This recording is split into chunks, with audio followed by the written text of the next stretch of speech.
یہ family vlogging کے اندر اپنی بیوی کو اور گھر والوں کو بھی دکھایا کرتا تھا، لیکن اللہ نے اس کے دل کو ہدایت کے لیے چن لیا اور ہر ماہ لاکھوں کی آمدن کو اس نے اللہ کے حکم کے آگے ٹھکرا دیا۔ آپ سب لوگ اپنے دل پر ہاتھ رکھ کر بتائیں کہ اس کے لیے کتنی ہمت اور بہادری چاہیے۔ آج ہمارے ہاں تو حالت یہ ہے کہ کسی کو 1000 روپیہ بھی کہیں سے آ رہا ہو تو وہ اس کو بھی نہیں چھوڑتا، لیکن سلام ہے اس لڑکے کی ہمت کو اور اس کی استقامت کو، کیونکہ اس کو کہتے ہیں غیرت مند مرد۔ اللہ تعالیٰ اس کو اس کے عمل پر صبر و استقامت عطا کرے۔ اس لڑکے نے ہمت کر کے آنے والی نسلوں کے لیے ایک بہت ہی اچھی مثال سیٹ کی ہے۔ لیکن افسوس کہ آج ہمارا یہ معاشرہ آن لائن زیادہ تر اس وجہ سے زوال کا شکار ہو چکا ہے کہ ماں بیٹیوں کو لائیو ہزاروں لوگوں کے سامنے بٹھا کر ولگر قسم کا لباس پہنا کر باقی دنیا کو دکھا رہی ہیں کہ دیکھو میری بیٹی کتنی خوبصورت لگ رہی ہے۔ اس کی ولگر قسم کی تصویریں اور ویڈیوز کو پوسٹ کرنا تاکہ نوجوان نسل کے جذبات کو بھڑکایا جا سکے اور بدلے میں یہ اس کو گفٹ سینڈ کر کے پیسے بھیجیں۔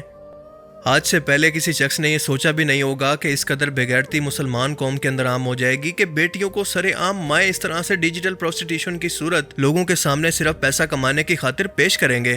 آج سے پہلے یہ کام طوائفیں کیا کرتی تھی۔ ان لوگوں کی غیرت اور شرم اس پیسے نے بالکل ختم کر دی ہے۔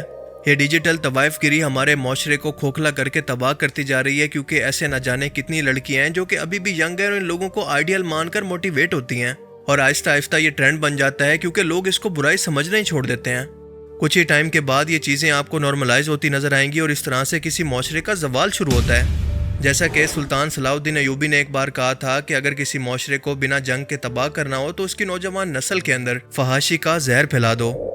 اور فیملی ولاگنگ اور ڈیجیٹل پروسٹیٹیوشن کے نام پر یہ فحاشی ہمارے معاشرے کے زوال کی بہت بڑی نشانی ہے۔ اب یہاں پر ایک لمحے کے لیے رک کر ذرا سوچیں کہ یہاں پر اصل قصور کس کا ہے؟ کیا یہ بے شرم اور دیوس فیملی ولاگرز اس تباہی کے اصل قصوروار ہیں یا پھر ان کو دیکھنے والی عوام؟ سمپل سا جواب ہے کہ آپ لوگ جو کہ ان کو دیکھتے ہیں اور ان کی ویورشپ بڑھا کر ان کو پیسہ کمانے میں مدد کرتے ہیں۔ ایک دکاندار اپنی شاپ پر وہی چیزیں رکھ کر بیچے گا جس کے گاہک اس کے لیے سب سے زیادہ ہوں گے، تاکہ اس کو زیادہ سے زیادہ پروفٹ ہو، زیادہ سے زیادہ مال کما سکے۔ اب آپ ذرا غور کریں تو دیکھیں گے کہ ان لوگوں کی ویڈیوز پر سب سے زیادہ ویوز انہی ویڈیوز پر آتے ہیں جن کے اندر یہ اپنی بیوی، بہن یا بیٹی کے ساتھ کوئی ولگر قسم کی حرکت کریں یا ان کو کسی ولگر طریقے سے دکھائیں۔ تو بتائیں کہ اس میں سب سے زیادہ قصوروار کون ہوا؟ یہ لوگ تو بے شک قصوروار ہیں، لیکن اس سے زیادہ ان کو سپورٹ کرنے والے لوگ ہیں۔ دیکھیں آج کی یہ کڑوی سچائی ہے کہ اگر یہ فیملی ولاگرز یا دیوس اپنی فیملی کو دکھانا چھوڑ دیں تو آپ ہی لوگ ہیں جو کہ ان کو دیکھنا بھی چھوڑ دیں گے۔ خاص طور پر ان کی آڈینس چھوٹے بچوں کی ہے جو کہ ابھی تک میچور نہیں ہوتے اور ان کو اچھائی برائی کا زیادہ پتہ نہیں ہوتا، اور دوسری طرف ان کو دیکھنے والی زیادہ تعداد ہوتی ہے عورتوں کی جو کہ یہ جاننا چاہتی ہیں اور بہت ہی انٹرسٹڈ ہوتی ہیں کہ دوسرے کے گھر کے اندر کیا چل رہا ہے۔ اسی ایک وجہ کی وجہ سے یہ عورتیں سب سے زیادہ ڈراماز کو بھی دیکھتی ہیں۔ لہٰذا سب سے پہلے اپنی اصلاح کرنے کی کوشش کریں، کیونکہ بچوں کو تو سمجھایا جا سکتا ہے لیکن ان عورتوں کا کیا کریں جو کہ سمجھدار ہو کر بھی ایسی چیزوں کو سپورٹ کرتی ہیں۔ یہ فیملی ولاگرز آپ کے بچوں کے لیے بھی کوئی اچھی مثال سیٹ نہیں کر رہے۔ اپنا لگژری لائف سٹائل دکھانا، گھر کی عورتیں دکھانا، ان پروفیشنل قسم کا بیہیویئر، بچے اس سب کو آئیڈیلائز کرتے ہیں۔ اور آج اگر ہم نے اس فیملی ولاگنگ کے کلچر کو ختم کرنے کے لیے کوئی آواز نہ اٹھائی تو اس وائرس کو پھیلتے دیر نہیں لگے گی، کیونکہ ہر گھر کے اندر ایک فیملی ولاگر پیدا ہونا شروع ہو جائے گا جو کہ انہی کی طرح دیوس ہوگا۔ لیکن پھر بھی لوگ اس کو نارملی سمجھیں گے کیونکہ تب تک یہ معاشرہ اس کو برائی سمجھنا ہی چھوڑ چکا ہوگا۔ اسی لیے خدا را ان لوگوں کو بلیم کرنے سے پہلے خود کو بلیم کریں۔ ان لوگوں کو دیکھنا چھوڑ دیں تو یہ اپنی موت آپ مر جائیں گے۔ اگر آپ اس کا متبادل دیکھنا چاہتے ہیں، اپنا ٹائم پاس کرنا چاہتے ہیں تو کسی ایسی جگہ پر انویسٹ کریں جہاں پر آپ کو کچھ نہ کچھ سیکھنے کو ملے، آپ کا نالج بڑھے، کوئی نئی سکل سیکھنے کو ملے اور آپ کے ٹائم کا متبادل ہو۔ یہ لوگ آپ سے آپ کی سب سے قیمتی چیز، آپ کا وقت لے کر بدلے میں آپ کو صرف مایوسی، احساس کمتری اور ڈپریشن دے رہے ہیں۔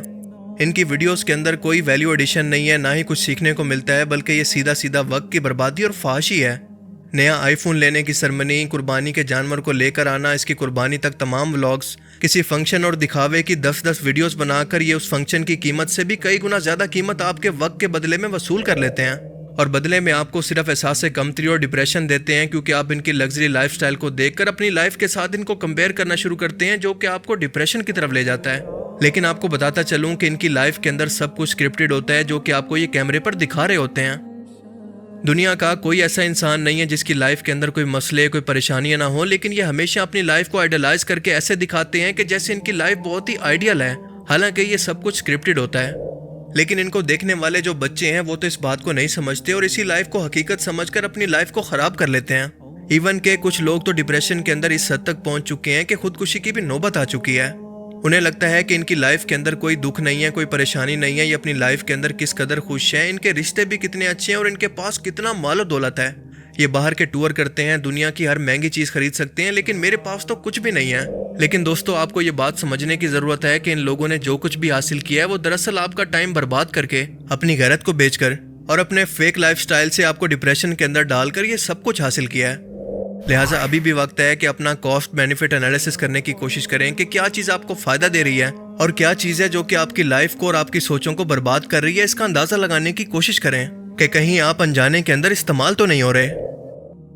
اللہ تعالیٰ ہمیں سمجھنے کی اور نیک عمل کرنے کی توفیق عطا فرمائے، آمین۔